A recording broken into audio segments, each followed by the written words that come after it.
Hello, everyone, and thank you all for joining this webinar today. So today we're going to talk about the main topic, Japan, and the collaboration between the project, with the RESIST project, and the Chamber of Commerce France Japan. So let's see the agenda now. So first, we're going to just introduce ourselves, so the RESIST project and the Chamber of Commerce, and then we will have a speaker, Jean-François Rebeil, who will talk about the Japan market. And then we will also talk about the services that the Chamber of Commerce can offer to SMEs.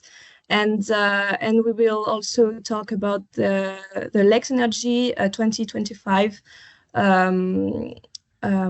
So yeah, and then we are going to talk about the RESIST grants, so the funding opportunities we can offer to companies. And at the end of this webinar, we will have a Q&A session. So first, I will talk about the RESIST project, so that you know a little bit more about what is this project. So it's a European project, so funded by the European Commission, and it's a project called Eurocluster, which is a network of European clusters working together in order to strengthen the competitiveness and the resilience of Europe's industrial ecosystems.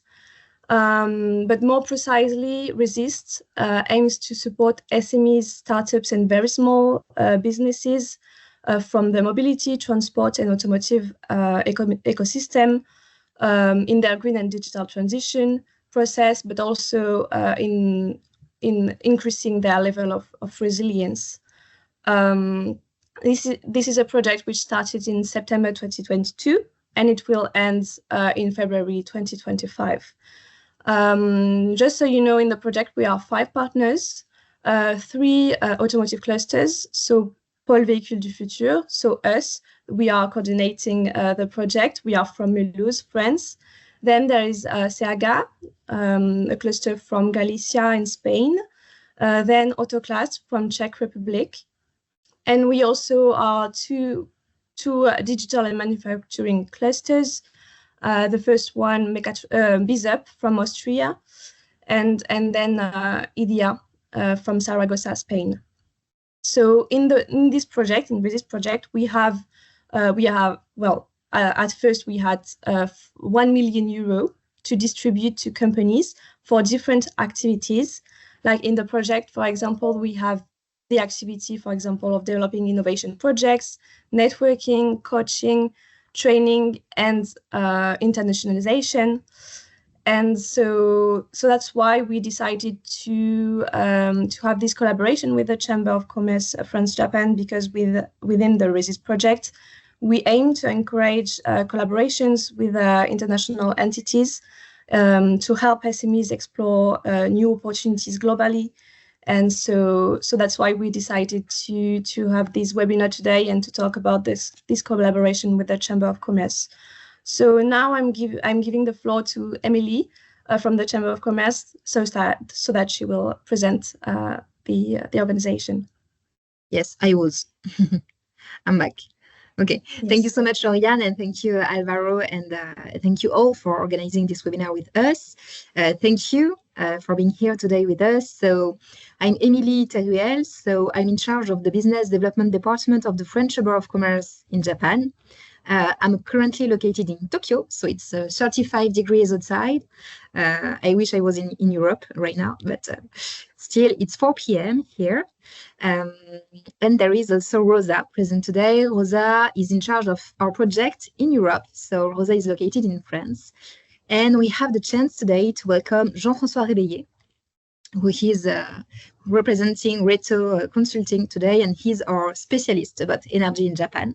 So Jean-François will introduce his own experience and different positions. So I let him speak. So just a few words about the French Chamber of Commerce and Industry in Japan. So we are based in Tokyo.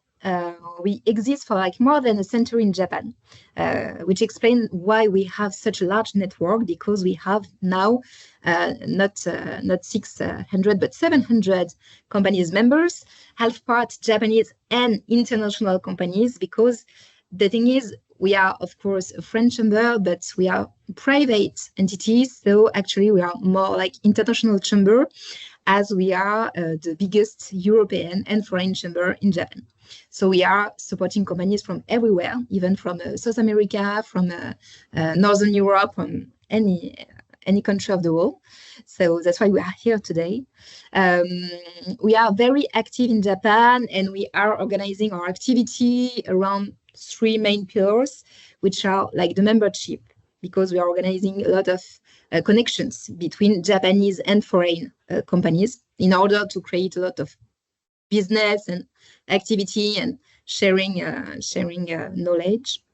We organize more like 150 events per year, which is a lot, but there is like events every time. It could be like committees or gala parties, or even big business events.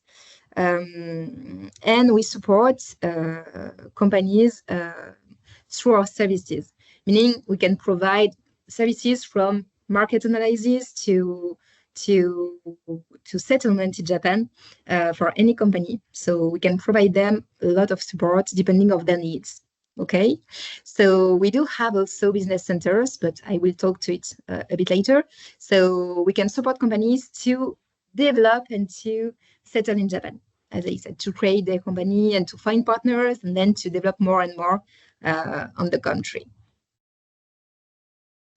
So several things. So as I said, there is a big network, so the companies can be a member of the chamber, even from overseas. Of course, there is no problem at all.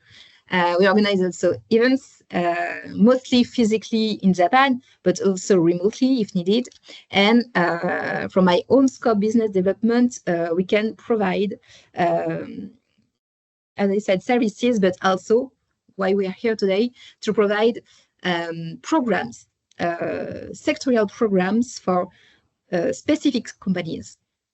And the last thing is that my customer or clients, the clients we are supporting, I think we are supporting today about like 80% of SMEs. So we are totally used to organize missions for these kind of companies. We know their needs, we know their challenges. So we will explain to you later what we can offer to you in order to support you coming to Japan and develop your activities and your business with the Japanese companies. Okay, so here is an example of what we organize with PVF in January of this year.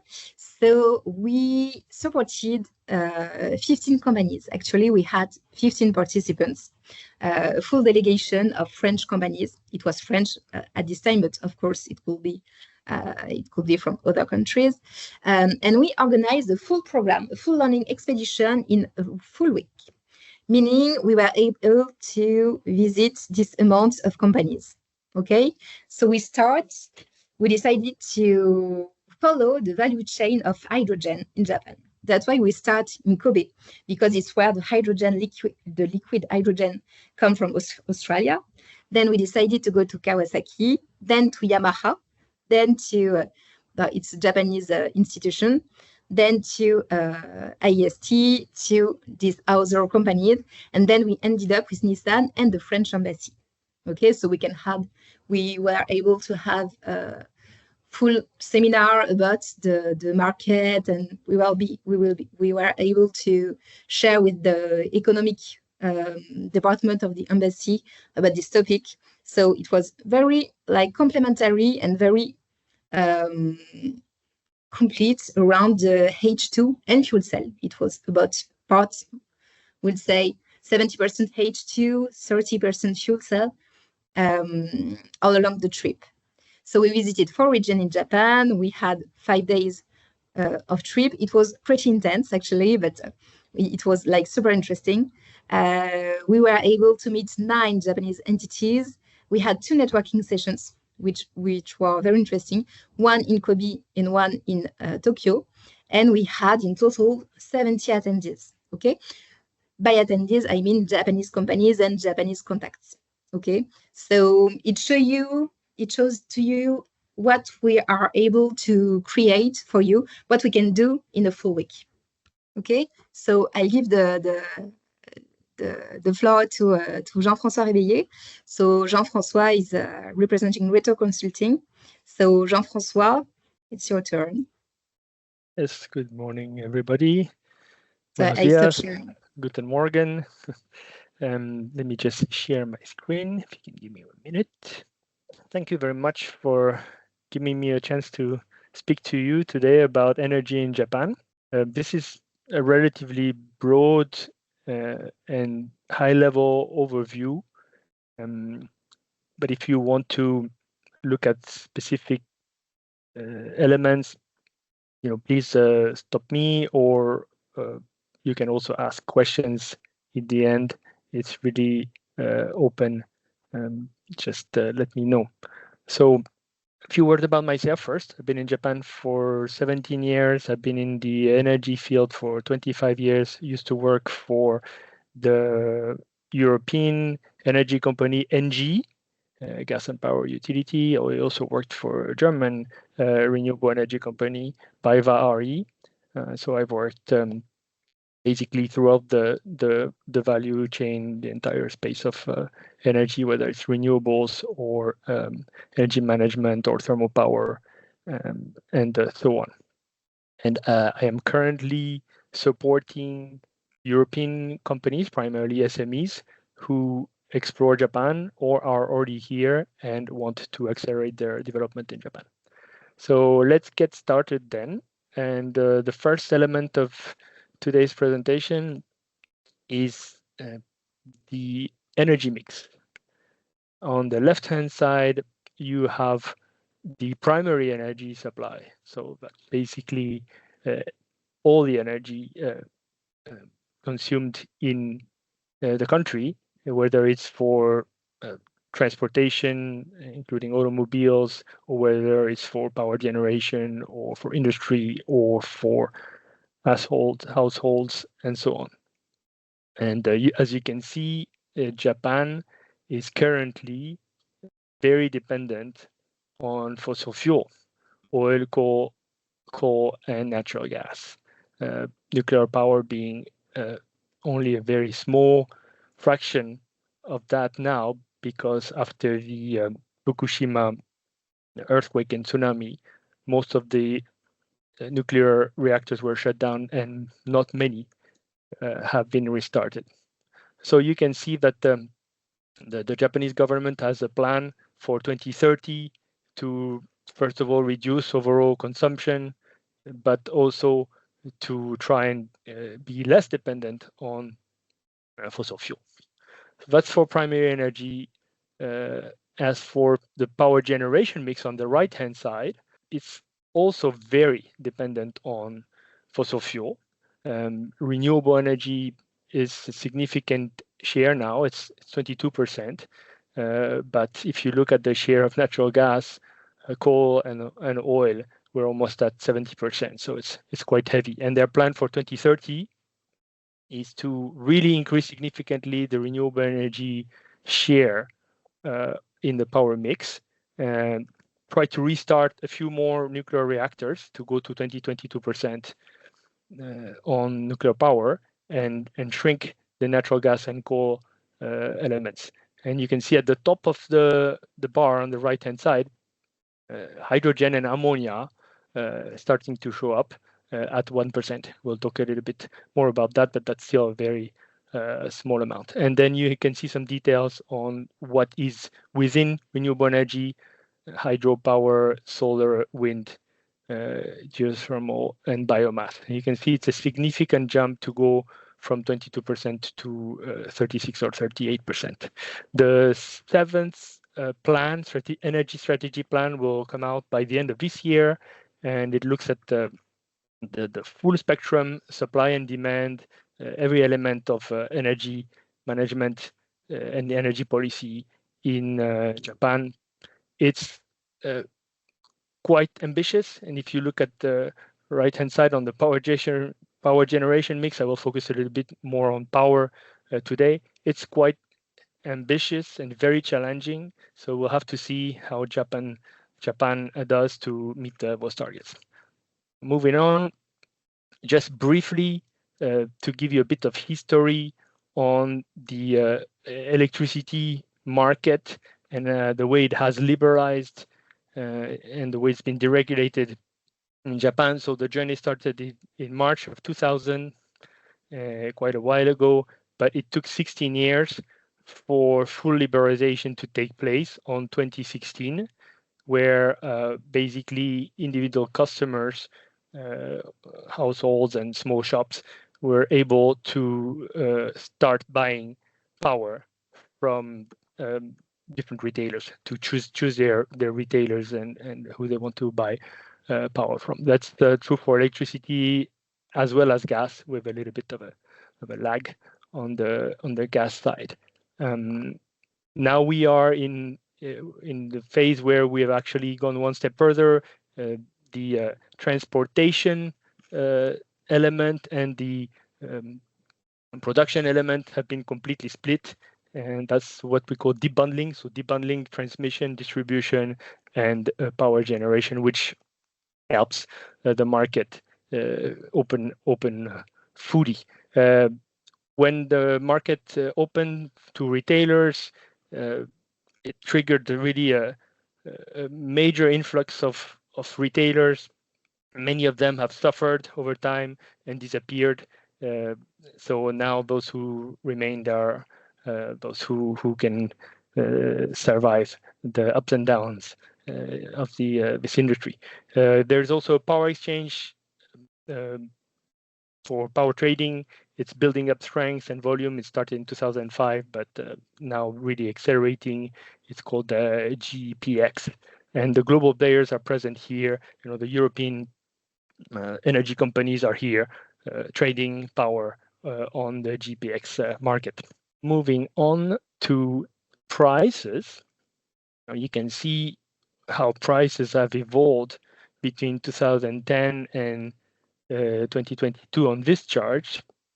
You remember the tsunami and the earthquake and tsunami took place in 2011, but they didn't really have a major impact at the time. One thing to keep in mind, going back to what we said earlier, Japan is really a huge consumer of LNG, of liquefied natural gas. It's the largest importer, largest buyer of LNG in the world. It buys a very significant share of the world's supply of LNG. And so the power prices, because of the energy mix being so dependent on fossil fuel, is really driven by fossil fuel prices. So here you see crude oil. So basically, you can see the power price very much follow the crude oil prices, fossil fuel prices. There's a little bit of offset, but it's really very dependent. And here on this chart, you can see that since the market deregulated in 2016, prices have really not fallen for both industrial use and individual home use. The prices have been relatively stable for some time, but now have gone up. And this is 2022, but actually the prices are still quite high and at that level. Of course, the Ukraine crisis and the LNG and the fossil fuel impact from the Ukraine war and various other global events are there, and Japan is suffering from that. And as a result, the government is still supporting both industry and individual households with subsidies to help them stay afloat. Next slide is about hydrogen and ammonia. Well, Japan is actually quite active on this front, trying to really be a pioneer on hydrogen, both on the supply side and on the demand side, on consumption side. However, in terms of volume, it's still relatively small. But let's talk about the various elements. On the production side, Japan has a few pilot projects, one of them in Fukushima, that's this FH2R project, where they're producing green hydrogen using electrolysis from renewable energy power. And that's only a few sites, actually, because in Japan, renewable energy is really needed to go on the grid, and prices are still relatively high for renewable energy. So it's better to put it on the grid rather than put it in an electrolyzer to produce hydrogen. So when it comes to getting hydrogen, Japan is going to have to import hydrogen, and they have a few projects. Emily talked about it a little bit earlier. There is a project with Australia. It's called the HYSTRA project. It uses a carrier with MTH. It's a specific process. It doesn't carry hydrogen itself. It carries methyl cyclohexane. So this is a little bit of a specific method to ship hydrogen from Australia. And then there's another project from Brunei, and this one is more from in terms of shipping liquid hydrogen. And Japan has been a pioneer on this. And their first ship for liquid hydrogen shipment is called the Suiso Frontier, and it's a project that where Kawasaki Heavy Industries was quite heavily involved. Moving on to transportation side for vehicles. So a few words about hydrogen for mobility. There are two companies that are active in Japan, setting up hydrogen fueling stations. One is from France, is called Air Liquide, and the other one is a Japanese company, Iwatani. So there are not too many stations around the country, but in some urban areas, you can find hydrogen stations. And on the small vehicle side of things, Toyota is a pioneer. So their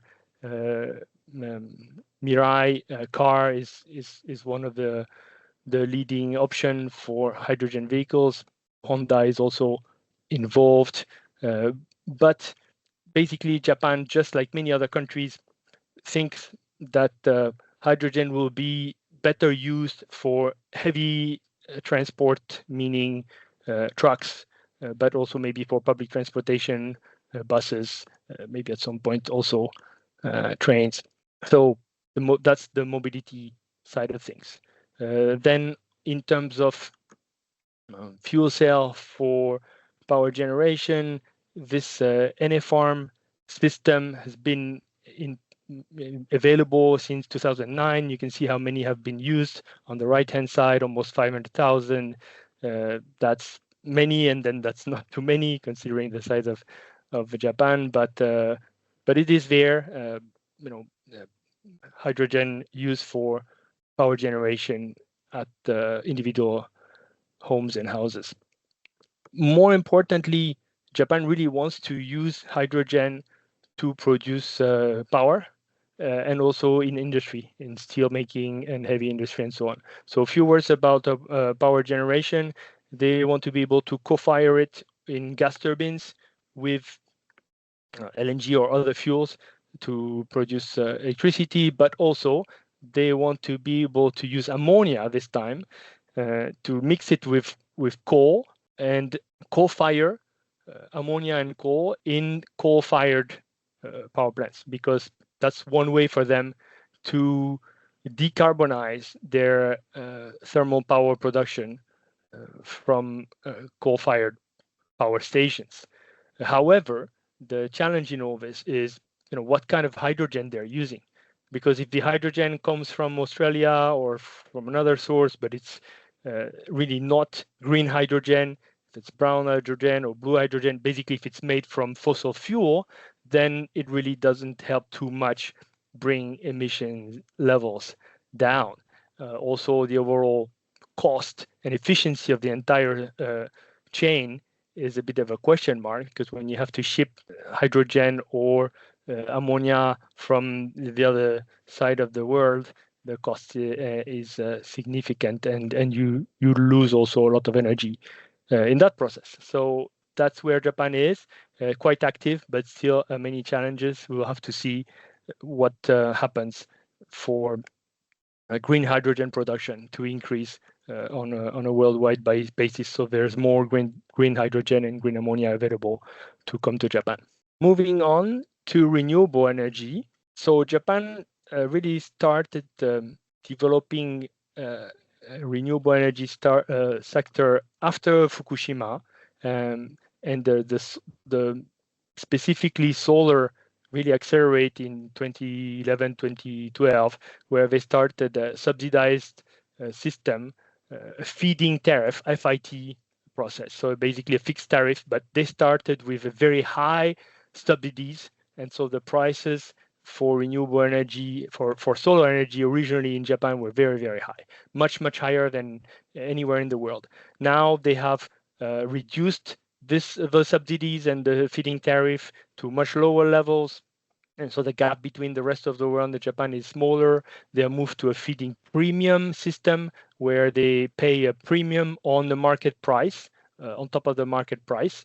And so the Japanese government really wants to start reducing subsidies, because everybody pays for that on their electricity bill. There's a surcharge on your electricity bill to pay for renewable energy subsidies.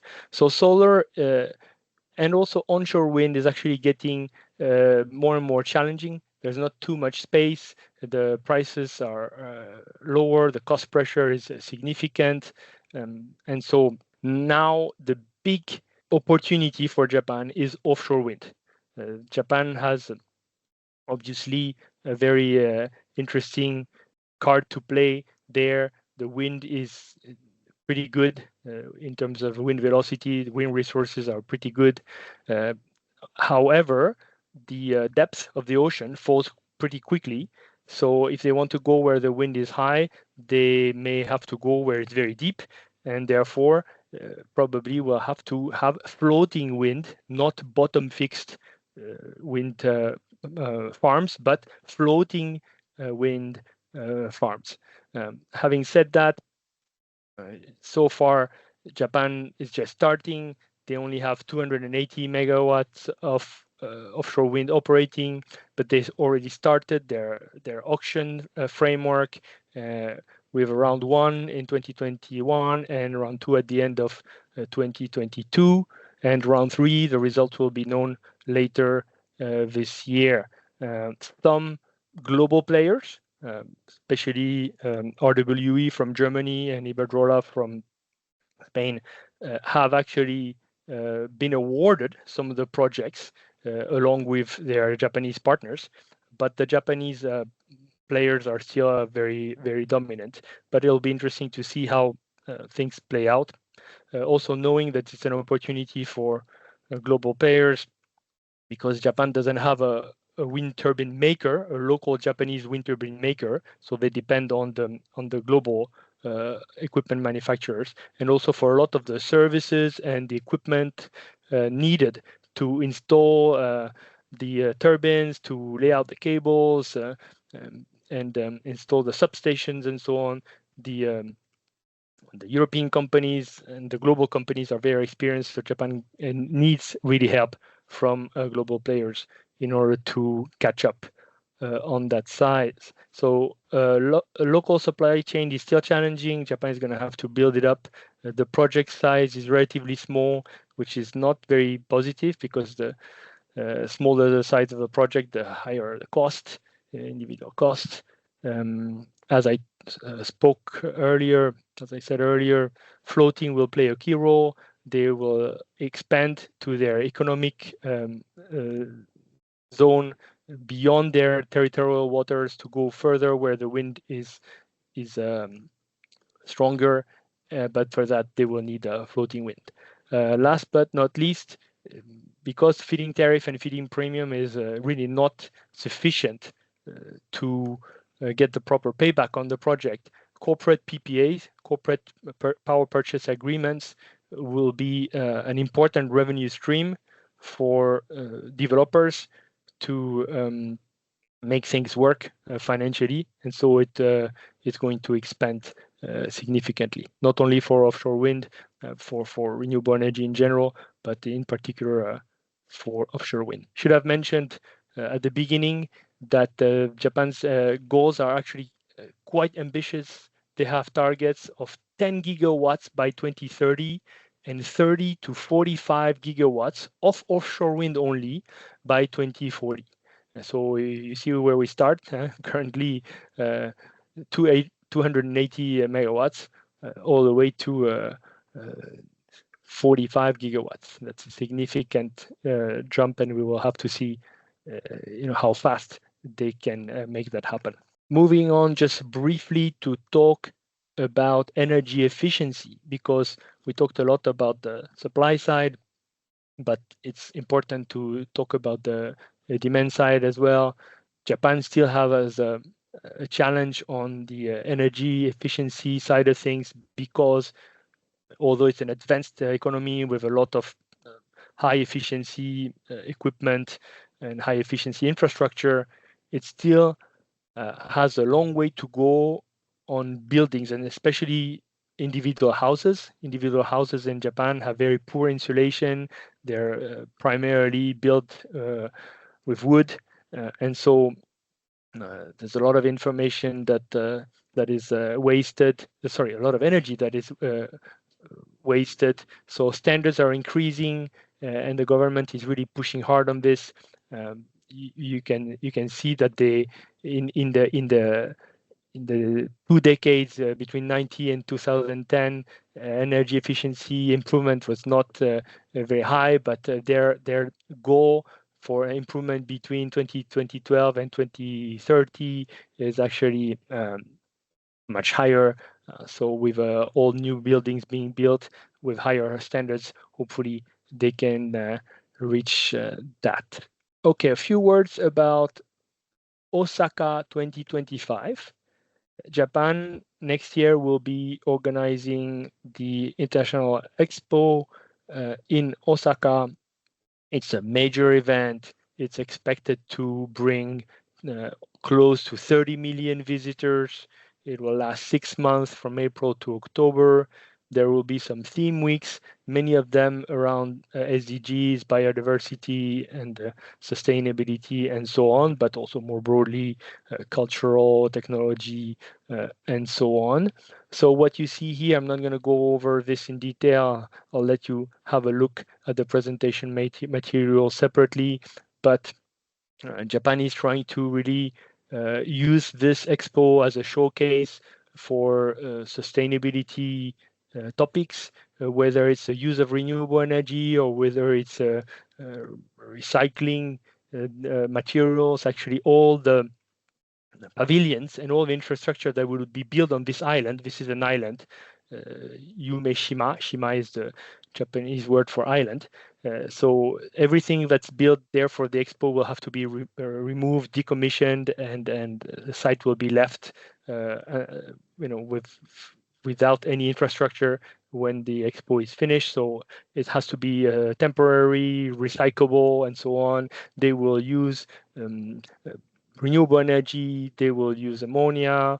They will also have some CO2 being converted into methane, and so on. So quite a few elements around sustainability for the expo. I mentioned here at the bottom a company from France. It's called the GL Events. They have a lot of experience working on large events like expos or large sports events. They were actually a major stakeholder in the Paris Olympics this summer, and they will be building and operating many of the pavilions at the expo site itself. So you can see this is actually an opportunity for European companies to contribute on what they really are experts on. And basically, this is the overview of Osaka from a sustainability and energy standpoint. I hope it provided a good overview of the Japanese energy landscape, and I hope it'll be helpful for you, to have a basic understanding. And then, if we need to look more closely at some elements, I will be available also, possibly, to do that. I'm also involved in all the industry events generally in Japan, and I support some missions occasionally, so we may have a chance to see each other when you come. Excellent, Of course. Jean-François. Thank you. We'll make sure of that. And thank you so much, Jean-François, for being here today with us. We're very lucky. So much. Thank you very much again. So to move forward, I will share my screen again and let Rosa introduce to you our mission. Perfect. Thank you, Emily. Well, hi, everyone. I'm Rosa Massard. I work in Emily's team based in France. So as Emily explained, beginning of this year, we work with Pôle Véhicule du Futur, putting a mission together. And this coming year, we are hoping we come up with this collaboration with RESIST. So we put together this learning expedition beginning of next year. Emily, if you can go into the next slide. And it's a learning expedition that will take place between February 17 until the 22nd. And basically, the main focus, let's say, is to participate and to attend to the Smart Energy Week. This is the world's leading exhibition for renewable energy. It has over 1,500 exhibitors. So we thought it was a good opportunity to put together this learning expedition, because sometimes, as Emily explained, we put some learning expeditions where we do only site visits and labs and some networking sessions. But in this occasion, we will put together this learning expedition, attending the world-leading exhibition, and at the same time doing some site visits and also doing some networking. So it's a very ambitious program. Just to summarize very fast, the idea is to the first day to have a welcome seminar, and according to the attendance of the participants, we later decide which site visit we will do. Day number 2, we will visit the full day, the Smart Energy Week. We have the support also from the organizers. So prior to the event, we will do some pre-screening according, once again, to the profile of the participants, to do some going through the trade show, because it's a lot of different halls. Show you a screen afterwards about a bit more in depth about the show. The next day, on Wednesday, will be half day with the Smart Energy Week. And very important, I forgot to mention also, this ambitious learning expedition is we do B2B, meaning it's like a mission prospection, that we work together with you weeks beforehand the learning expedition, so we can concentrate on potential partners or prospects you can encounter in Japan. So we will work, we have a team of, actually, as Emily say, as being the largest chamber of commerce, we have a team of 12 people only on BizDev, that we will be able to concentrate within your company and find the right partners you may be able to meet. So we have 2 half days of B2B partners prospection, which is a very interesting mission, let's put it this way, because you have a trade show to assist, you have a full day of B2B meetings just for you, for your specific company. We have a networking event, and we have 2 site visits, because then day 4 will be the same B2B and a networking event in our office. And the last day is another site visit and a debriefing. So it's a very ambitious program, but very we hope that this will be something that might bring your attention, especially with the support from RESIST, and that you will be able to join. Just in the next, we have, of course, here we put the price. This price covers the full program. It doesn't include the flight nor the hotel, but it does include the transportation within Japan. We will be based in Tokyo, but it will include the transportation from site to site and so on. There's a 15% discount to RESIST members, so we have a special price. And that's important also to consider.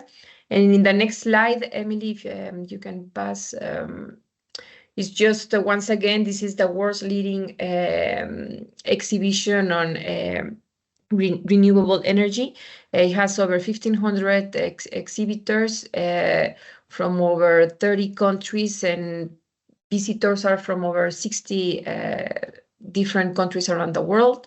And it's a lot of different halls. So as you can see in the screen, you have from mobility, H2 and fuel cell.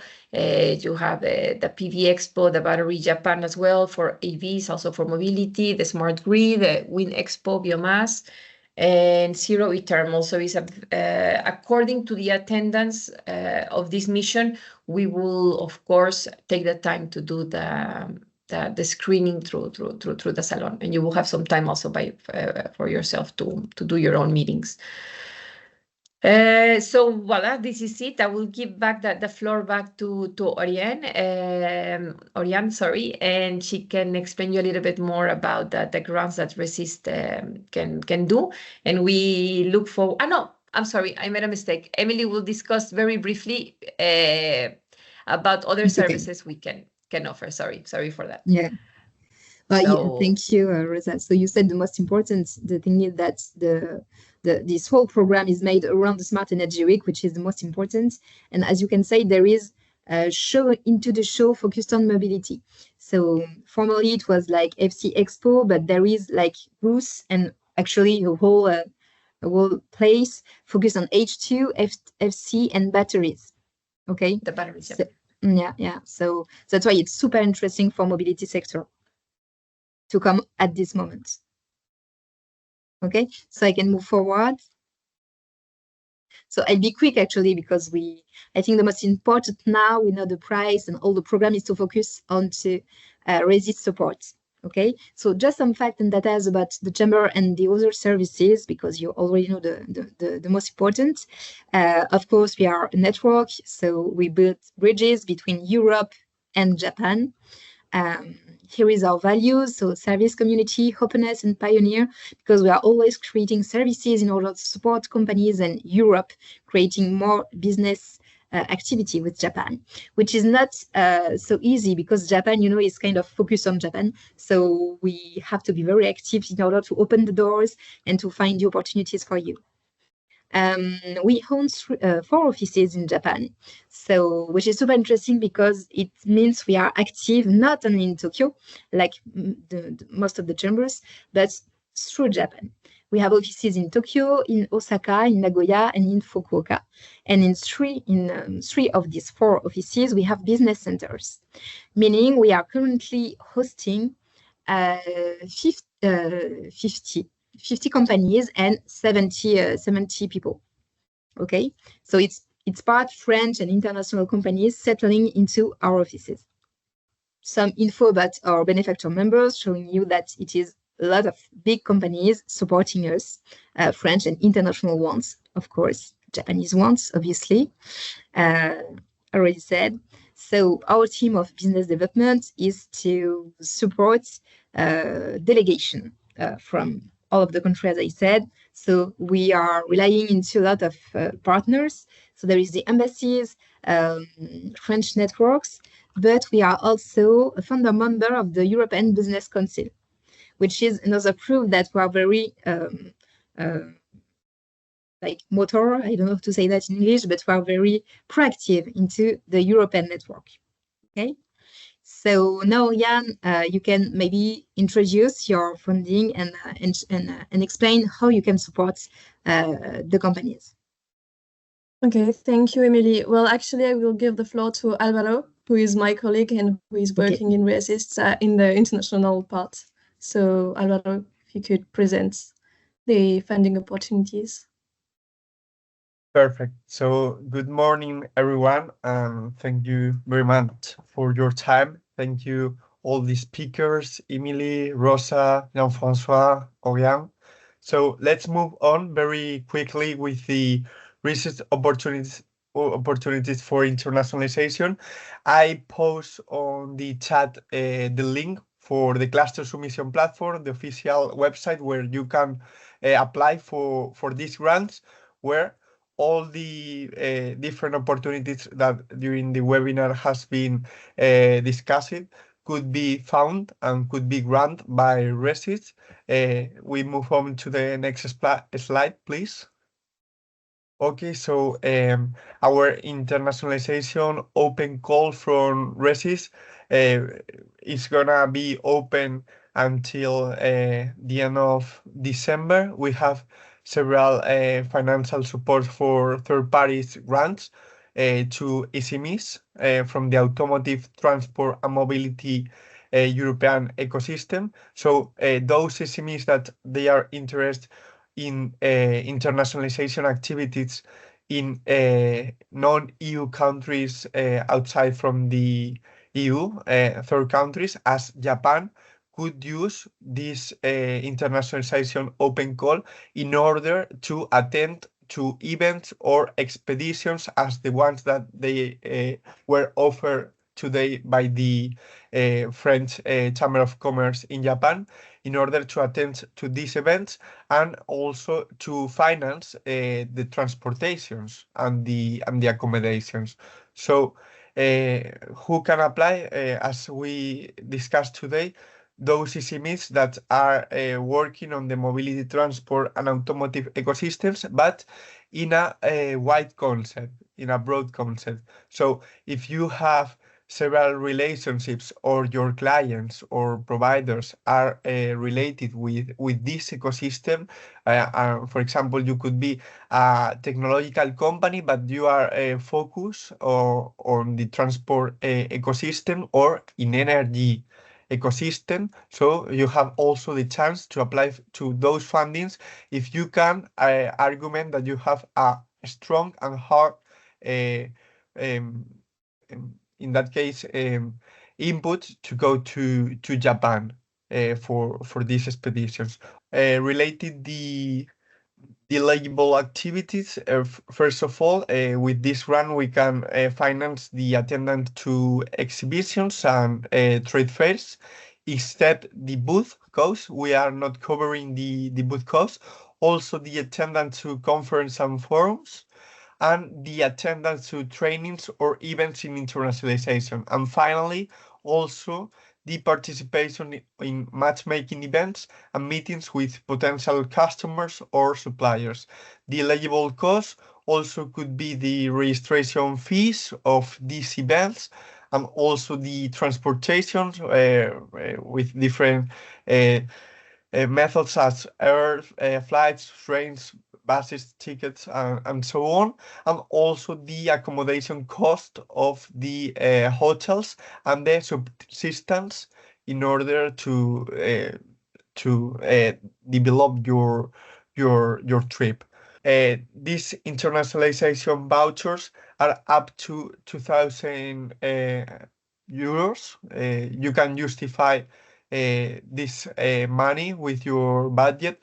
We are covering this cost with the method of actual cost. So you will have to present us all the invoice and all the tickets from your trip, and we are covering up to 2,000 euros, and these trips are for one single person.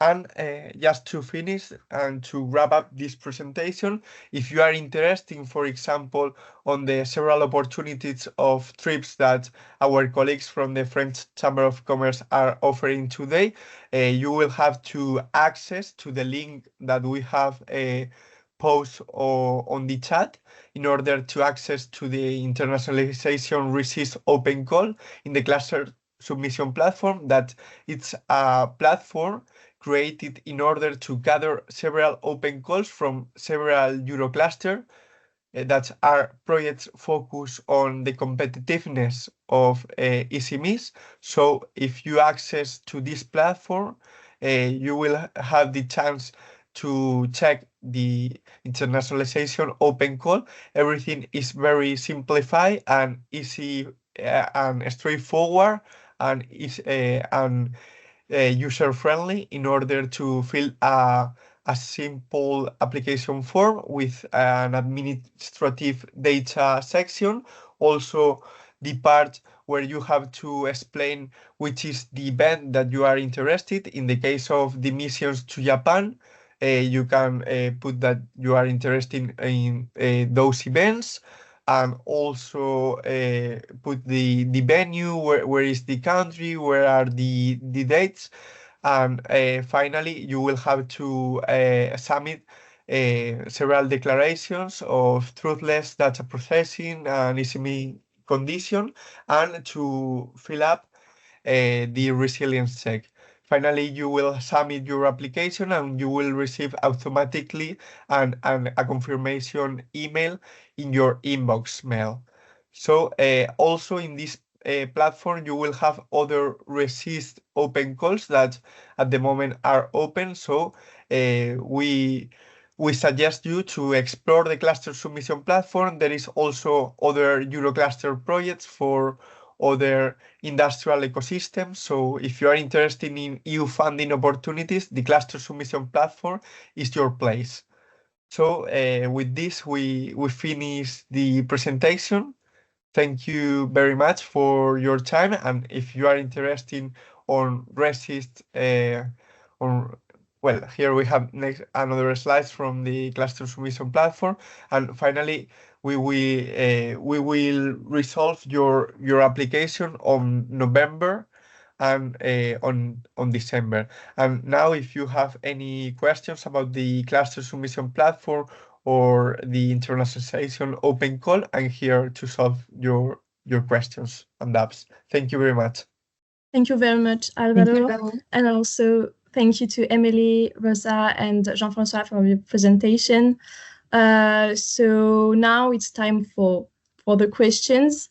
So also you could ask your question in the Q&A part of this webinar, just above with a bubble with a question mark. And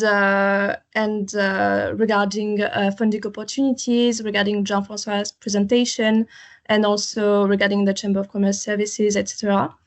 And also know that this webinar is recorded.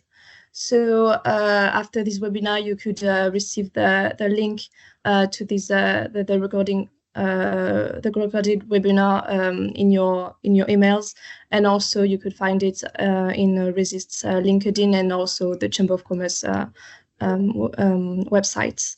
Okay, so from Saberio, about the energy sector and building materials, what is Japan importing right now, or what will be trending in the next years? I mean, which building materials matching for energy generation, etc. What else? Okay, so let me say a few words about that. Okay. Is that all right? Yes. So, yeah, sure. Of course, Japan has local Japanese suppliers for pretty much everything they need, whether it's building materials or equipment and so on. But the global players are also present here. For example, the French company Saint-Gobain, which some of you may know, which is a very much a leading company for insulation, glass, and building materials in general, is here. And so there is an opportunity for global companies, for European companies, depending on what technology you can provide, to contribute into the demand side of the energy industry here. Especially building, and as it was also mentioned on one of my slides, it's not only building material, insulation, things like that, but it's also energy infrastructure in the building, energy management, hardware and software, energy management systems, and so on. And a few global companies are also present here in this field to take take this opportunity to help Japan. And it sometimes can be SMEs, even very small companies with leading technical solutions for one part of energy production or energy management. One question. I'm sorry, Emily. If our event, just to make it clear, is in February 2025, they must apply within this year, or for any mission. Let's say if any of the companies today present, they would like to have a mission prospection or a market analysis regarding Japan, they can submit, let's say, before December, and then they can use this service next year. Is that correct, Alvaro and Oriane? Yes. Yes. The call is open until 20th of December. Yeah, until the end of December, 20th of December, but the allocated funds could be used for February. We are keeping some funds for this for Japan because it's a target country, and we have already signed a partnership agreement with the French Chamber of Commerce in Japan. So we encourage you in order to apply for these funds. Yes, and also know that it's competitive. So the first one who will apply has more chance to receive this funding. Okay, so to sum up, there is a whole program organized on 1 week. The main aim is to focus onto the Smart Energy Week and onto the mobility sector, of course. And you can benefit from RESIST funding, financial support to attend it. So feel free to ask us questions, to ask for more details. We can provide you with way more information if you need. There is no problem at all. So you can ask to Oriane, Alvaro, or us directly. There is no problem. So feel free to ask. And otherwise, I hope you register soon to our mission. So I hope we will be able to meet in Tokyo. Okay, perfect. So yeah, I think we could end this webinar. So as Emily said, if you have any questions, you could ask Emily, Rosa regarding the Chamber of Commerce. You have also the contact of Jean-François and also Alvaro or me if you want to contact us about the RESIST funding program. So thank you everyone for being here today. And thank you for all the presentations and the speakers for this webinar, and also for collaboration. So yeah, thank you everyone. Thank you so much. Thank you. So have a good day in France, in Europe.